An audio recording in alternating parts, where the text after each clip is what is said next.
All right, let's get into this here. This is called TikTok Will Be Banned Soon from Spencer Cornelia. I saw this guy before. He's an interesting, smart guy. And no offense to Spencer, he creeps me out a little bit. But I think that's just his smile. Which is probably, saying that probably doesn't make it less offensive. So I'm sorry, Spencer, but let's watch. TikTok has over 1.5 billion monthly active Also, I doubt that it's going to be banned soon. But you know what's annoying? users worldwide. TikTok keeps removing videos from me, and then I appeal them, and they go right back up. But what happened, I got banned for a week. I got permanently banned on my new TikTok, and then they brought... It's crazy. So I got like 3 videos, I think 2 weeks ago, that were taken down, and then I appealed them, and they were put back up in like within a day. Then randomly, like the next day, I got banned for a week for no reason whatsoever. Then I tried to appeal that, didn't work, because they don't care at TikTok. Then I got permanently banned for no reason. I appealed that, they put it right back up, and within like 5 minutes, it was bizarre. And then today, like last night, all 3 videos I put up were taken down, and then I appealed them, and they were instantly put back up. It's insane to me. It's TikTok has a really big problem with their ability to manage content, because they made this decision, it seems like a while back, where they decided that they wanted to have the people on the app monitor the app more than they did. So I think that they cut funding for their actual people who, you know, look through reviews. And so if you get too many reports on a video, instantly taken down, and then they'll automatically take action when it comes to like banning your account based on the number of videos you get taken down or the number of reports that you get if people find you offensive, even if you're not being offensive. And then it leads to creators just getting pushed off the app and like making them not want to utilize that platform anymore. Like myself, like I use TikTok to try to draw people to YouTube, but like the app is pretty much worthless at this point. If it goes away, nobody cares. I think a lot of people are transitioning to YouTube because it's not very stable to be able to make content. I've had one video taken down on YouTube before, and it was like a combination of one short taken down because it was Kanye West constantly talking about Hitler. And like saying that he loved the guy and all this, and they pulled it down. I'm like, okay, that's fair. I've had videos demonetized shorts wise. That's fair. I'm fine with not making money on it because maybe it's a little too edgy. But to completely remove it, like, why hasn't TikTok come up with a way to just make it so that some content is like 18 plus only or something? What's the reason for reporting me? Because they don't. Because I make jokes and they don't like it. Like, I'll look. Gut. So tube TikTok. You go on my GutTube. Like, here's some of the videos that I've had pulled down. They're all entertaining, right? So this video got pulled down yesterday. If you're a man and you use the frowny crying face, you're gay. With that homeless. Like this is it. By the way, it's very funny. Okay. What's the problem with this, Philip DeFranco? Homophobic valedictorian also dishing out other topics. Right, so yeah, this has got pulled down. My Black History Month video got pulled down, where I can't show because it'll be DMCA, but it's just like a funny video where somebody they take a girl out of her wheelchair. I'm assuming that she like needs the wheelchair, and then they put a black guy in it because Black History Month. And I said, oh, I guess he's a Crip. Right? They pulled that one down. They got put back up. They pulled this one down where I was calling this girl out for performative ADHD. They pulled down this one because TikTok's making me gay because that's a man. You know, they keep pulling stuff down. You know, they pulled the Billie Eilish Recoil video down. They put it back up, and now it's at 1.1 million. But this is like what I'm talking about. Like, you're not safe. So from a creator perspective, it makes me not want to create on. It makes me not want to create. And so people are leaving the app because there's no stability. So, no, I don't get links in my thing. You just give me the name of the video. Wide, more than 100 million active users in the United States, a company that is now averaging around $1.5 billion in revenue per quarter. Oh, and plus they pay like maybe 10% like of the ad revenue to their creators. Like, what a way to value their creators. They have like a static creator fund that they've never increased, so... will be gone in 3 years. How? TikTok is running out of time in the US. Where is TikTok banned? 28 states have taken action against TikTok. Auburn banned TikTok. The University of Texas at Austin is blocking access to TikTok on its campus Wi-Fi networks. Well, they probably should have done that at the inception of TikTok, okay? Because it's like a distractor. Nationwide ban on TikTok inches closer to reality. TikTok CEO... I don't think they're ever going to ban it. I think if TikTok goes away, it's because they treat their creators like shit. Xiao Zhiqiu will testify before Congress in March amid nationwide efforts to ban the social media app among government employees and schools due to concerns about privacy and its effect on young people's mental health. It's becoming very clear that there's rising pressure aimed at TikTok to make changes or face a nationwide ban. On the When it comes to that mental health issue, that's not just TikTok. It's like Instagram and even, I guess, YouTube. The difference is, though, is that there's an atmosphere on TikTok that's much more volatile than any other app. It's actually insane. I don't know exactly what it is. It might be because there's more of like a community culture on there in a weird way where like you'll have a higher chance of seeing videos outside of your comfort zone. I don't really know, but people on there are too sensitive. I think it's just because TikTok doesn't manage their app well enough and pulls things down too easily based off of public perception and not based off of like how actually toxic the video is. Surface, TikTok seems like the most innocent app where our country's youth goes to dance. Your buddy shares how they prepare their favorite recipes, and recently, Eagles fans yell at a screen instead of yell at a New Yorker. But the app may be presenting a real national safety concern regarding the privacy of its citizens and the negative effects of mental health on the youth it attracts. Musical.ly was an innocent way for Gen Zers to lip-sync to their favorite songs. As hard as it is to believe, the app was released in August 2014. In June 2016, the app had over 90 million registered users, up from 10 million a year earlier. By the end of May 2017, the app had reached over 200 million users. In November 2017, ByteDance Limited acquired Musical.ly Inc., merging it into the TikTok we know today. Hey, what's up, Table? How you doing? TikTok. Ozza super chatted $5.20. I'm going to look at the video after the segment. I put down the title. Thank you. I'm sorry that I didn't go through. TikTok is unsustainable for its creators. I lost monetization for videos of appeals I won. Yeah, no, they it's a garbage app. Although Musical.ly had a large audience in the United States, the app was a China-based company with its headquarters in Shanghai. They did have an American office in Santa Monica, California as well. ByteDance Limited was founded in 2012, is headquartered in Beijing, and is incorporated in the Cayman Islands. Musical.ly's clone in China was named Douyin, which was owned by ByteDance. With the company concerned that 80% of the potential user base for this product was located outside of China, they seek to expand into other countries. When ByteDance acquired... Well, I know that there's like an issue with TikTok when it comes to the way that they manage their servers for accounts or whatever. My understanding, though, is I know this sounds crazy. From last time I remember, and I could be wrong, it was like Walmart, or I swear to God, I think it's Walmart, bought the rights to the servers, so they would be hosting it or something. They would be the ones to host it in America, and then this way the Chinese wouldn't get access to the information, but there's still like a way for the Chinese to get access to our information. And and I'm talking about the Chinese government. I love Chinese people. I love Chinese food. I love Chinese women. I love Chinese men. But all the non-binaries, I do not like the government. Okay. Okay. I do like the food a lot though. I go to all the Chinese buffets. That's how you know that I love Chinese people. Okay. My favorite part is like when the waiters don't really talk to you, because they don't like, they just like kind of throw I like it more. I don't really want to have a conversation with a waitress. You have like this fucking like 18-year-old college student come up to me. Hi, how are you doing? Well, how's your day? I don't want to talk to you. I don't have anything in common with you, Okay, anyway, yeah, but they're still able to get access to it, and there is an issue. I mean, we do it too. Everybody kind of does it, especially the big countries. We try to invade cybersecurity of other countries to get information and collect the data and whatnot. But then it's also about pushing propaganda. There's a whole fucking thing. But yeah. Musical.ly in 2017, they strategically took over the entire global marketplace for short-form content. With an estimated price tag of $1 billion, ByteDance's acquisition of Musical.ly wasn't cheap, but appears to have been one of the best M&A deals of the past decade. Within 2 years, TikTok had reached 2 billion downloads. Arguably, the biggest benefactor of the pandemic was TikTok, an app that allowed for seemingly anyone to turn their phone on and make content for the platform that could generate millions of views. Oh my God, it's all adding up now. China bought Musical.ly and then created the coronavirus so that they could get people to start using TikTok more. Holy fuck. I'm sure that's not true, but but honestly, it's fucking crazy. That's where I really started, is from TikTok. So there, and I'm holding on by a fucking nut hair. Okay. All right. We're still here, guys.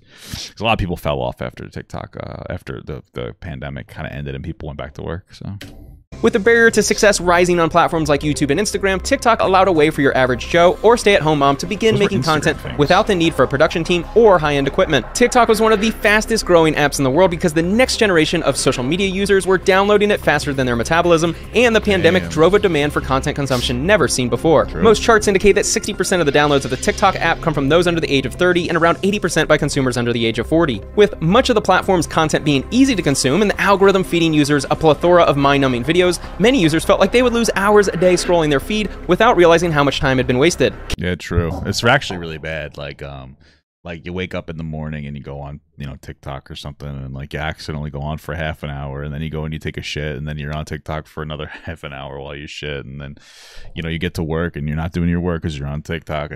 My defense is that like I will talk about TikTok segments sometimes for views. It's part of my job. So when I look at TikTok, it's me working. When you guys look at it though, you guys need to get back to work, okay?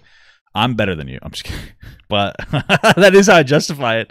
See, I got TikToks up here. I'm ready to react to later or talk about it. So it's my job. Kids were spending nearly twice as much time on TikTok in 2020 as they did in 2019. Dang. And globally, kids were spending nearly twice as much time on TikTok as they were on the second most popular app, Instagram. Dang. TikTok provides its user base a chance to consume content in the moments in life where you have a few minutes free, not enough time to consume a YouTube video, not in a good enough location to read a book, but enough of an opportunity to open up their phone and receive the next content dopamine hit. So users turn to TikTok, where they are immediately met with an infinite list of content providing dopamine hit after dopamine hit of intrigue, mystery, and entertainment. The number of users continuing to download the app continues to grow. 1.2 billion monthly active Like they're getting fatter?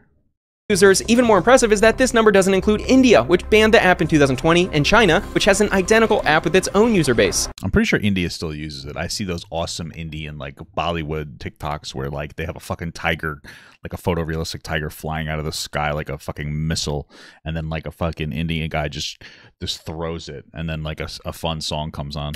I think what's made TikTok take off the way it has is we've never had a golden pathway to global fame quite like TikTok before. Creators like the D'Amelios and Khaby Lame seem to have become global superstars overnight.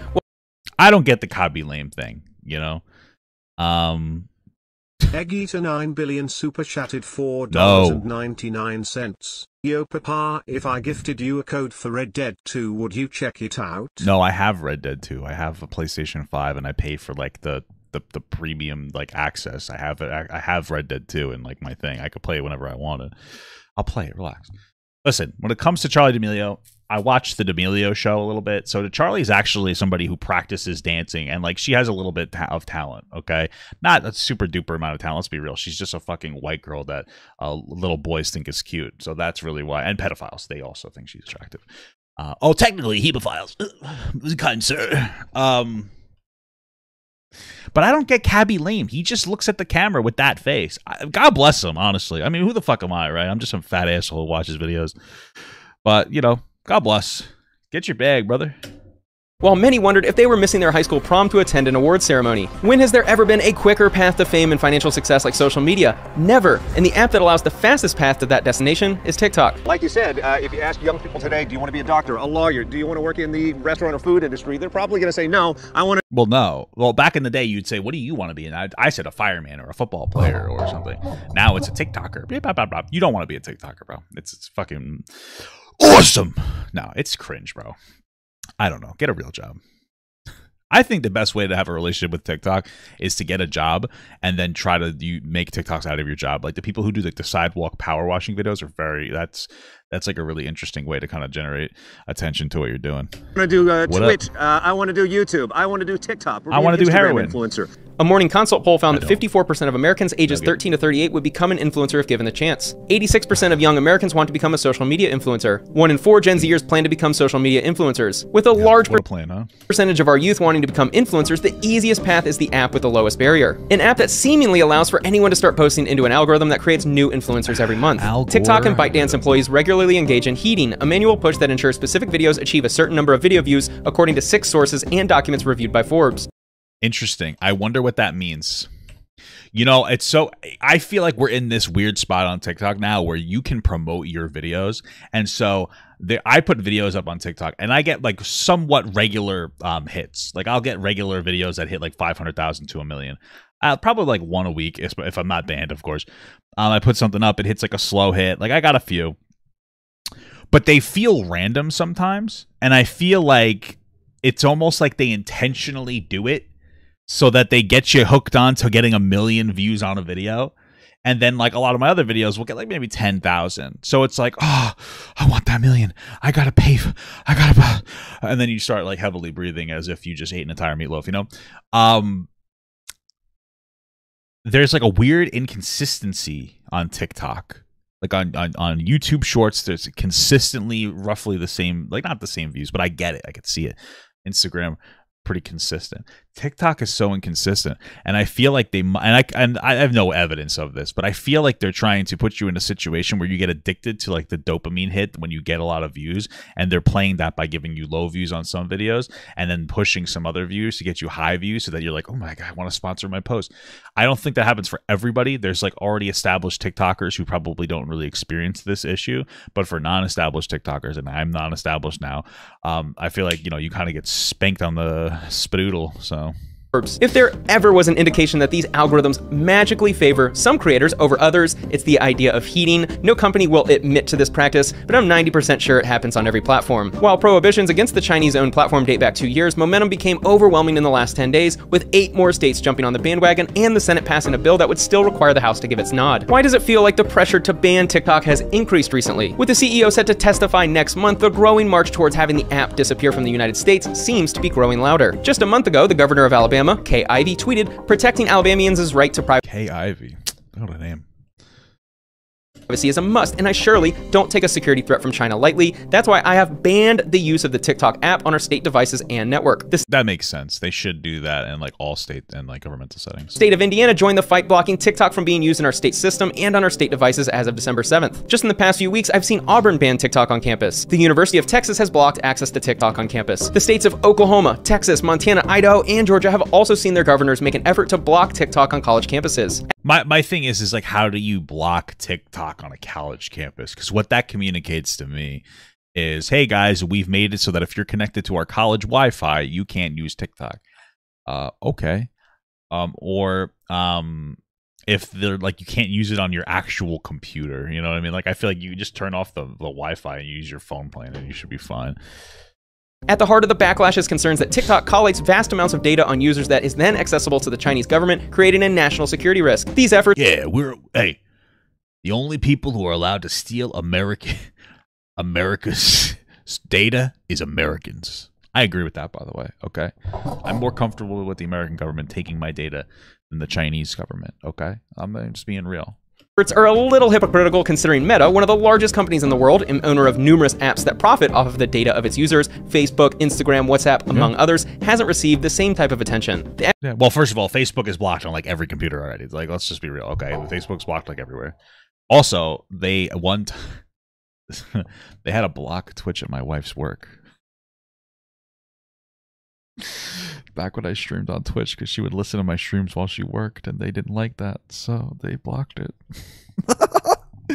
But they didn't block YouTube. I don't know if they did. I don't care. FCC commissioner says government should ban TikTok. Brendan Carr, one of the 5 commissioners with the Federal Communications Commission, told Axios in November that he doesn't believe there is a path forward for anything other than a ban. Indiana said— Bro, I would love it if they banned TikTok, because then, like, right now, I feel like I have to use TikTok. So if I get banned, I'm gonna have to make another one just so I could put my clips up so that people try to come over to YouTube. But if they were banned off TikTok, they're gonna go to YouTube and Instagram anyway. So that'd be much better for me.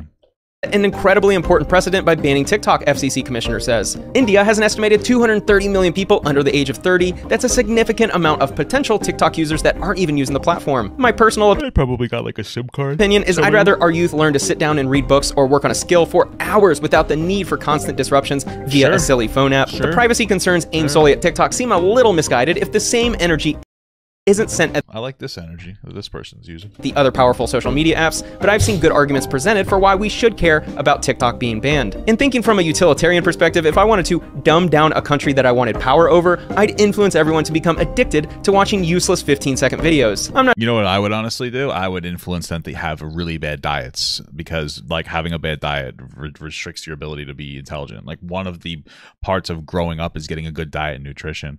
And so I would like, we're so worried about TikTok and China and in social media, but like how much of an impact does fast food culture and FDA that is completely ineffective, and a healthcare system that is completely ineffective? Well, we have an ineffective healthcare system, an ineffective FDA that's pushing, like, making it difficult to get healthcare access while also pushing disgusting shit addictive foods onto us. Which one do you think is worse? Because your brain just isn't going to be able to develop if you're not eating properly. That's just a fact. So I don't know. I'm feeling like sometimes we don't focus on the correct things. I'm not trying to be rude here, but spending hours... Teach kids to walk in high school and middle school. I know it sounds weird. Just make gym class walking class. If they didn't want to play sports, let them do it. But if you're like, I want to walk, force them to walk. You know? Day scrolling TikTok.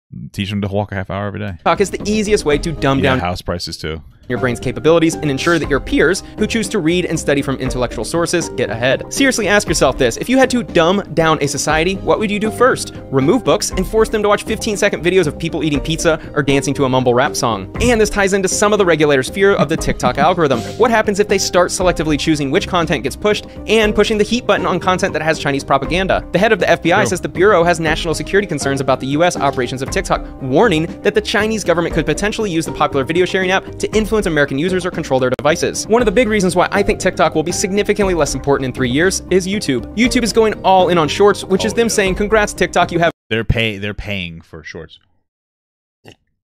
So TikTok pays their creator fund too, but again, statistically, it's not very much. It's like, I think that Hank Green did the math and it was like 10%. YouTube is a little bit different. So I'll see $25 to $30 per million views on TikTok. On YouTube, I could do the math for you. It's not a lot.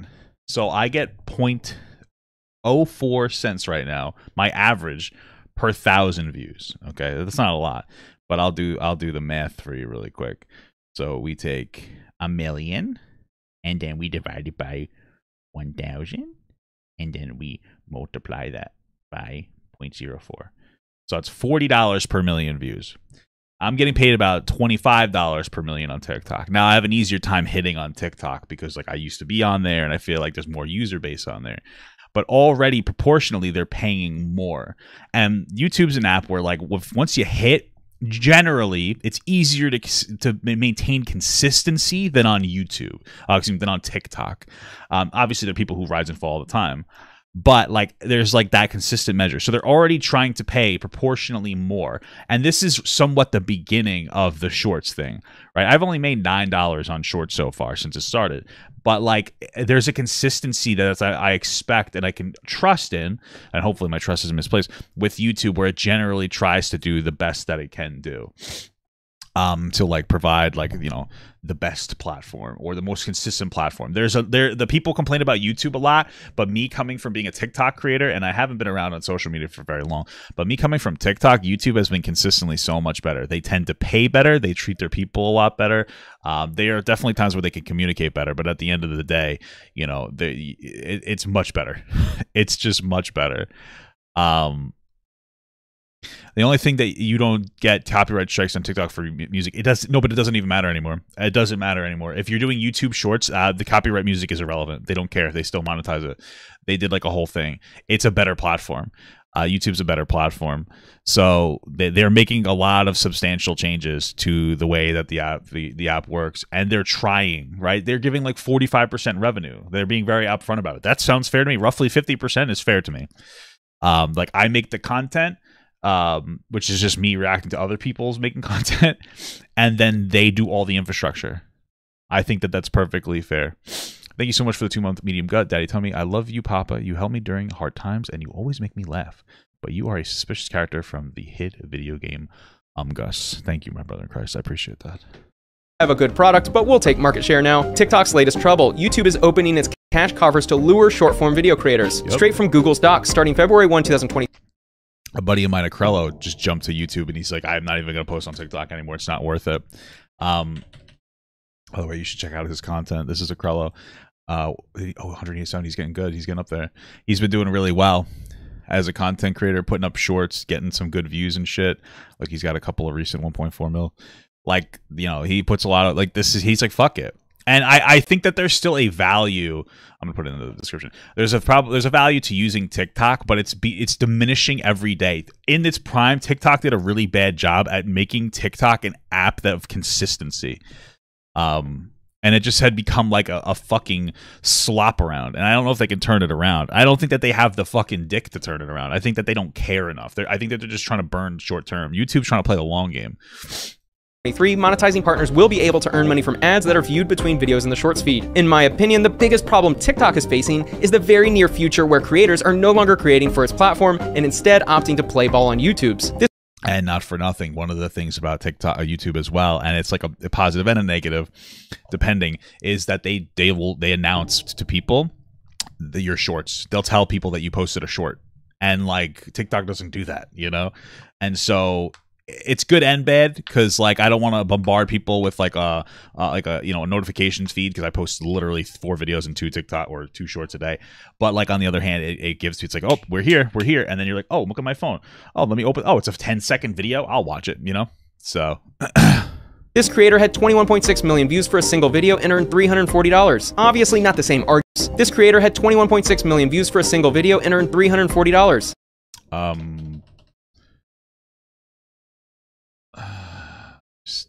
No, he didn't. He's just lying. I'm not trying to be an asshole. Well, maybe he did. How many views? What, this was like last year? 1.4 million views. Wait, how many did he have? Hold on. 21 million views. This guy got paid more than like. Well, hold on. Let me see. Let me do the math. Okay, 21 times like, let's say 30. God. He made like $600 and some dollars. Single video and earned $340. Yeah, he probably made more than that. A lot of these, the way that they give you money is like staggered, but either way, obviously not the same argument, but a YouTube video getting 21.6 million views at an average RPM of around $3 would earn the creator around $65,000. No, so you have to understand that it's still short form content. So if a video now, based on what I just showed you, on YouTube, based on my analytics, got 21.6 million views, you would make about $850, maybe $900. Like, you're like, the length of time matters. Okay, so if this was a YouTube short, it would make more money.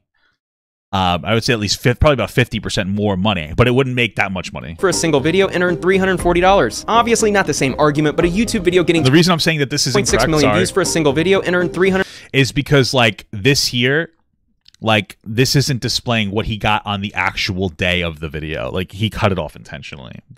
$40. Obviously not the same argument, but a YouTube video getting 21.6 million views at an average RPM of around $3 would earn the creator around $65,000. That just wouldn't happen on a short, so. Even Mr. Beast chimed in with the millions he's earned from TikTok. Excuse me, it's only $15,000 after receiving over 1 billion views. Creators just don't make any money on TikTok. If YouTube can turn their shorts fund into a lucrative monetization model, then I see TikTok's lifespan running out quickly. TikTok will likely always be the best option for a quick boost in followers, but YouTube will always remain the gold standard in monetization. You simply can't compete with the audience that watches a YouTube video because of how much more engaged and targeted they are. TikTok could compete if they paid people proportionally. Audiences can certainly be influenced by a brand while watching a TikTok video. The issue isn't the audience. The issue is the creator. The way that they treat the creator is abysmal dog shit. They don't treat the creator like YouTube treats the creator like a pseudo employee. Like you're employed at YouTube, but you're still like a freelance artist. You know, it's more like you're a consistent freelance artist. TikTok treats you like you're a fucking moron. Like they just don't care about you. They don't even let you type when you appeal videos. They don't even let you give a reason anymore. They used to allow you to like, hey, I'm appealing. Here's my reason why. Now it's crazy. Now I don't know if YouTube allows you to do that when you. I think you can, but they have a better structure of reaching out to people and talking to them. You can't even do it like through the TikTok app anymore. Like you have to fucking go on to like Twitter or something. On YouTube, they're not perfect on YouTube, but it's so much better. Play. But the platform doesn't have the same direct sales funnel that YouTube has. Why then would creators stay on TikTok when the platform may very well be gone in 3 years? 1, there is still no quicker way to virality than TikTok. Even though the money isn't there right now, you can still make a name for yourself and transfer the audience to other platforms. You can, but it's hard. It's so hard. 2, you can make money if you're able to find a way to integrate sponsors or promotions within the short video format. That's true, but it's a little difficult because then like if your video is a sponsorship, people are usually not going to give a fuck. 3, you utilize short form content on YouTube and post the same piece on TikTok as well. That's a great idea. Will TikTok be gone in 3 years? Probably not banned completely, but my money is on YouTube taking the throne of short form content and never relinquishing its reins. Thanks for watching. Okay, good video. I want Papa Gut to pee on my face, but just as a friend. There's nothing weird about that. I want him to pee on my face.